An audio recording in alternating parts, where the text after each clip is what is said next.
Aski haipu kipanai. El día de hoy vamos a explicar algunos de los sufijos. Para empezar, vamos a explicar qué es un sufijo. Un sufijo es una terminación que se agrega al final de la palabra. Le dan un nuevo significado a esta propia, como sería torio.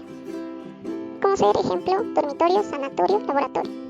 En el Aymara hay una gran cantidad de sufijos, pero en esta ocasión vamos a explicar 5, que son sa, ta, umpi, daki y, por último, ru. Vamos a empezar con el sufijo sa.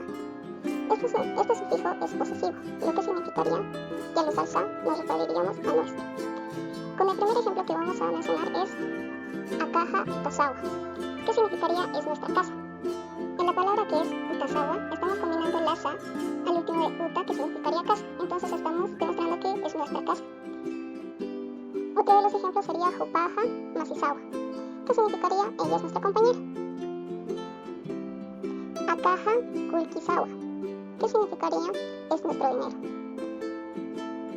Kayaha wawasawa, que significaría ella es nuestra hija. Vamos a empezar con el sufijo ta. Este sufijo es nominal. Al combinarlo con una palabra nos indica direccionalidad, a o hacia. Vamos a explicarlo con algunos ejemplos. ¿Cómo sería? Ukatawaku ha Alemania markata huti, que significaría esa hermana vino del país de Alemania, en el cual nos referimos a direccionalidad. Vamos a mencionar otros ejemplos, como sería Uka anatikiri kaha Brasil hacha markata hutaxpi, que sería los jugadores vinieron del país de Brasil. Nayaha mayasa markata wa, que sería yo soy del pueblo de Mayasa. Otro sería Kaukitsa Yuta, que es ¿de dónde vienes? Vamos con el sufijo umpi. Este sufijo es conectivo, ya que al combinarlo con una palabra vamos a reflejar conectividad, es decir, con, y, más o coma. Como ser un ejemplo, Rosampi Robertompi ha chacha warmiwa, que significaría Roberto y Rosa son marido y mujer. Vamos a hacer otros ejemplos, que sería Nayatiha Sahtam Pimpum Pingwa Wai Suma, que significaría para mí es muy rico la sakta y el timpo. Otro sería Achachilaha Tumpi Kankampiwa Payaski, que significaría mi abuelo está cocinando tunta con pescado frito. Otro sería Utaha Kiyumpi Chulpimpiwa, que sería mi casa es de color amarillo con café. Ahora vamos con el sufijo raki. Este sufijo es aditivo, que nos sirve para intercalar, es decir que al combinarlo vamos a formar esta o también.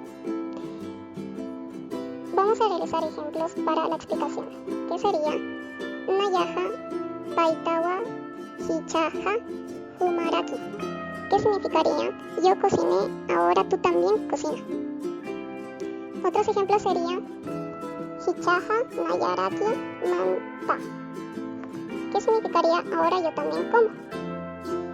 Otro sería Nayaha Timpo Mu Narapatawa, que significaría yo también quiero tiempo. Otro sería Chairuha Samawa Pixikiha Sumarakiwa, que significaría el chairo es muy rico, también el pisqui.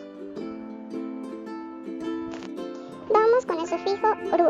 Este sufijo es direccional, al igual que ta. Al combinarlo nos va a referir a o hacia. Como por ejemplo, Nayaha Sucre Markaru Sara, que significaría yo viajaré a Sucre. Otros de los ejemplos sería Humaha Kaukirusa Sarata, que significaría ¿tú a dónde irás? Wawa Jaja Sineruwa Sarami, que significa nuestro hijo irá al cine.